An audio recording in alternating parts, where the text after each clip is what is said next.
과전 이하. 원래 원문은 과전 불남리 이하 부정관 이렇게 되지만 네 글자로 줄이다 보니까 이제 과전 이하 이렇게 씁니다. 전국시대 제나라 우양 때 일입니다. 간신주파와 국정을 제멋대로 휘둘러오자 이를 못한 후궁 우희가 주파우를 내치고 북곽선생 같은 어진선비를 등용하도록 건의를 했습니다. 이에 주파호는 우희와 북곽선생이 전부터 좋아하는 사이라고 우희를 모함했고 우양은 우희를 옥에 가두고 관원에게 철저히 조사하라고 명했으나 주파호에게 매수된 관원은 억지로 죄를 꾸며내려고 했습니다. 우희는 우왕에게 이렇게 말했습니다. 신첩의 결백은 청천백일과 같이 싸웁니다. 만약 신첩에게 죄가 있다면 그것은 오이밭에서 신을 고쳐 신지 말고 과전불남리 오얏나무 아래서 갓을 고쳐 쓰지 말라 이하 부정관 라고 했듯이 남에게 의심받을 일을 피하지 못했다는 점과 신첩이 옥에 갇혀 있는데도 누구 하나 변명해 주는 사람이 없었다는 신첩의 부덕한 점이옵니다. 이제 신첩에게 죽음을 내리신다 해도 더 이상 변명하지 않겠사오나 주파와 같은 간신만은 내쳐 주옵소서. 위왕은 우희의 충심 어린 호소를 듣고 이제까지 악몽에서 깨어났습니다. 당장 주파오 일당을 삶아 죽이고 어지러운 나라를 바로 잡았다고 합니다. 과전 불남리 이하 부정관. 오이밭에서 신발을 고쳐 신지 말고 또는 신발끈을 매지 말고 이렇게도 얘기하죠. 오얏나무 아래서 갓끈을 고쳐 쓰지 말으라. 이하 부정관. 줄여서 과전 이하 보통 이렇게도 씁니다.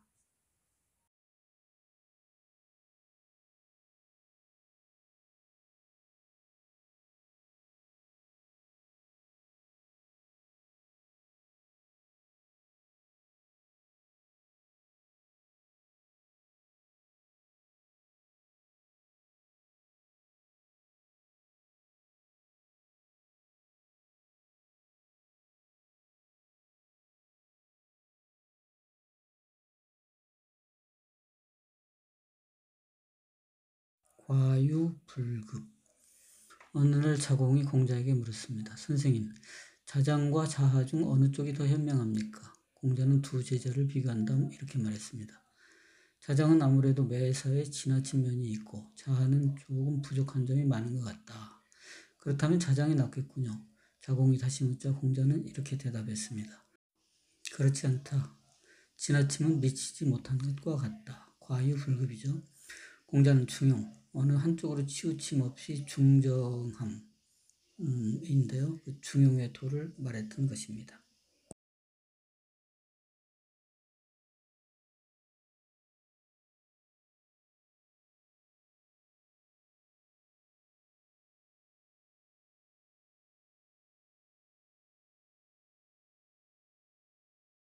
곡학아세. 한나라 때 원고생이라는 시인이 있었습니다.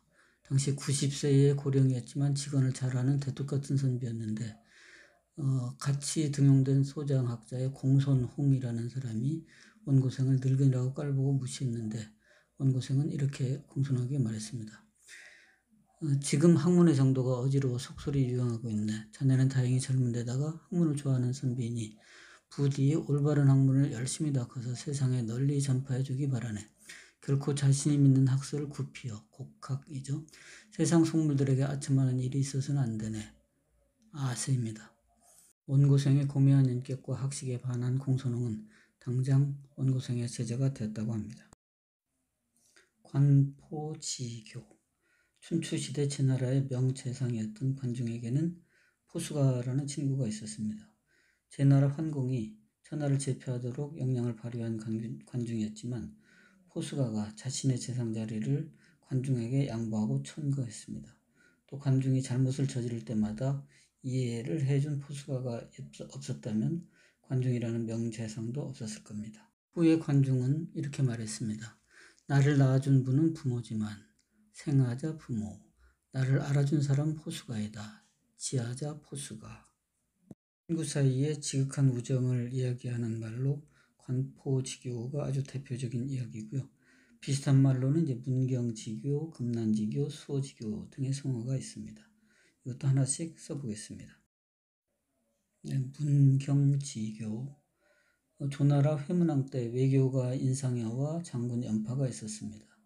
출신이 보잘것없는 인상여를 연파는 매우 깔보았습니다. 연파는 인상여를 만나면 망신을 주려고 별렀고, 이 이야기를 전해드린 인상여는 연파와 마주치지 않으려고 피하기만 했습니다.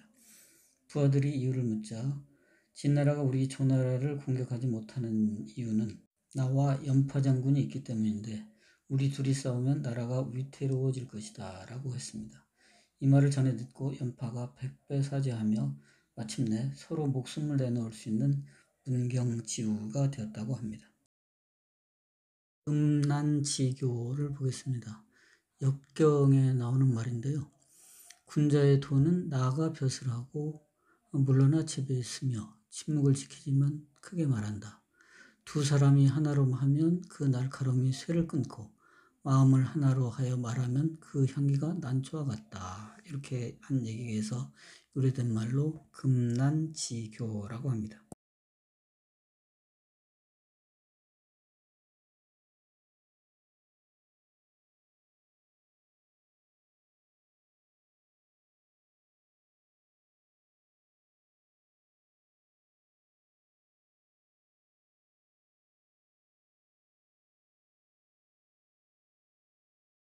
다음은 수어지교를 보겠습니다.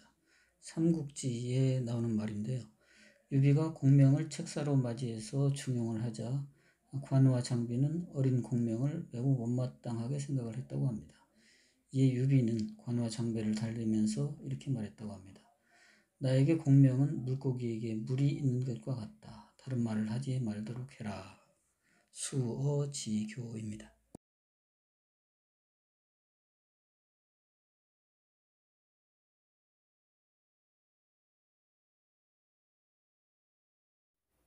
다음은 낙양지귀입니다.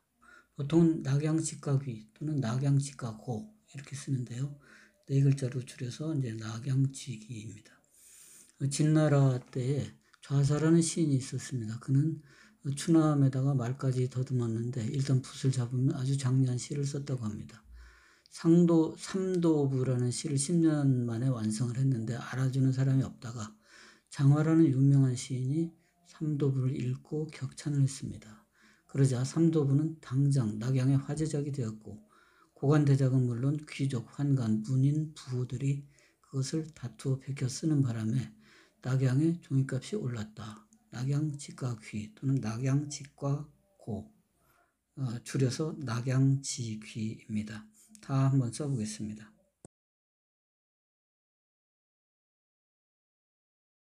네.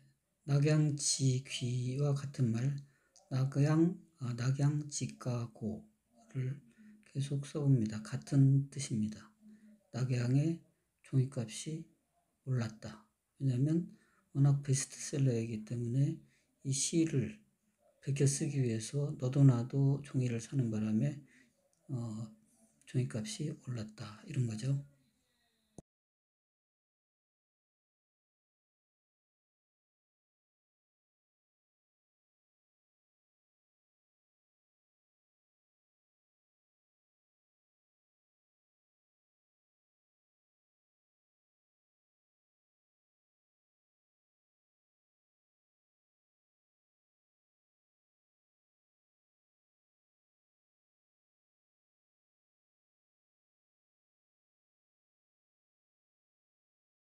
다음은 낭중지추, 주머니 속의 송곳이라는 뜻입니다. 조나라 재상 평원군이 초나라에 갈 때 수행원을 뽑는데 모수라는 식객이 자천을 하고 나섰습니다. 재능이 뛰어난 사람은 숨어 있어도 마치 주머니 속의 송곳, 낭중지추죠.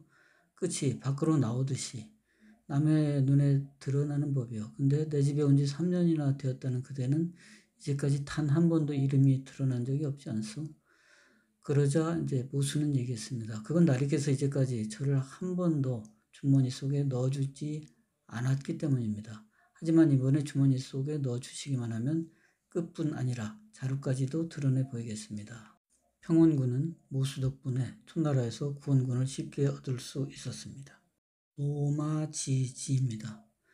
제나라 환공이 명재산 관중과 대부 숙봉을 데리고 정벌을 나갔습니다. 근데 혹한 속에서 지름길을 찾아 귀국하다가 길을 잃고 말았는데 전군이 진퇴양난에 빠져 떨고 있을 때 관중이 말했습니다. 이럴 때 늙은 말의 지혜, 노마지지가 필요하다. 그래서 즉시 늙은 말 한 마리를 풀어놓았고 전군이 그 뒤를 따라 행군한 지 얼마 안 돼서 큰 길이 나타났습니다. 요즘에도 경험을 쌓은 사람이 갖춘 지혜라는 뜻으로 흔히 쓰이고 있는 말입니다. 누란 지위, 위나라 출신으로 진나라에서 활약한 범죄의 얘기입니다. 소양아우에게 범죄를 추천하면서 이렇게 얘기했다고 합니다. 전하, 위나라의 범죄는 천하의 외교가입니다. 선생은 진나라의 정치를 평하여 알을 쌓아놓은 것처럼 위태롭다. 누란 지위죠. 며 선생을 기용하면 국태민안할 것이다 라고 했습니다. 소양왕에게 발탁된 범죄는 원교 근공책으로 그 진가를 발휘했습니다. 다다익선. 어느 날 한 고조 유방이 한신과 여러 장군들의 능력에 대해서 얘기를 나누던 끝에 이렇게 물었습니다. 과인은 몇만의 군사를 통솔할 수 있는 장수감이라고 생각하고 아랍계 항성하거나 패하는 한 10만쯤 거느릴 수 있을 것으로 생각합니다. 그렇다면 그대는 신은 다다익선, 많으면 많을수록 좋다는 얘기죠. 입니다. 그렇다면 다다익선이란 그대가 어찌하여 10만의 장수감에 불과한 과인의 포로가 되었는고 하오나 폐하, 그것은 별개의 문제입니다. 폐하께서는 병사의 장수가 아니라 장수의 장수입니다. 이것이 신이 폐하의 포로가 된 이유입니다. 단장. 진나라의 환원이 양자강 중려 협곡 삼엽을 통과할 때에 환원의 부하가 원숭이 새끼 한 마리를 붙잡아서 배에 실었습니다. 어미 원숭이가 뒤따라왔으나 물 때문에 배에 오르지 못하고 강가에서 슬피 울부짖으면서 필사적으로 배를 쫓아왔습니다. 배가 한 100여리쯤 간 뒤에 강기슭에 닿았고 원숭이는 서슴없이 배에 올라탔는데 그대로 죽고 말았습니다. 그 어미 원숭이의 배를 갈라보니 너무나 애통한 나머지 창자가 토막토막 끊어져 있었다고 합니다. 새끼를 잃은 어미 원숭이의 슬픔, 이것은 짐승이나 사람이나 마찬가지이겠습니다. 대기만성입니다. 삼국시대 위나라에 최엄이라는 유명한 장군이 있었습니다. 그러나 그의 사촌 동생인 최림은 외모가 시원치 않아서 출세를 못하고 일가 친척들로부터 멸시를 당했습니다. 하지만 최엄 장군은 최림의 인물됨을 꿰뚫어보고 이렇게 말했습니다. 큰 종이나 솥은 그렇게 쉽게 만들어지는 게 아니네. 큰 인물도 대성하기까지는 오랜 시간이 걸리지. 너도 그처럼 대기만성하는 그런 형이야. 넌 틀림없이 큰 인물이 될 것이다. 과연 그 말대로 최림은 마침내 천자를 보조하는 삼공 중에 한 사람이 되었습니다. 대기만성. 다음은 대의 멸치인을 알아보겠습니다. 춘추시대에 충의지사로 이름난 대부로 석작이라는 사람이 있었습니다. 그때 반란을 일으켜서 성공한 주와 주를 섬기는 아들 석후를 계략을 꾸며서 처형하도록 했습니다. 대의를 위해서 자식까지 죽음으로 응징한 대부 석작의 이야기를 높이 사서 대의 멸친이라는 말로 기리고 있습니다.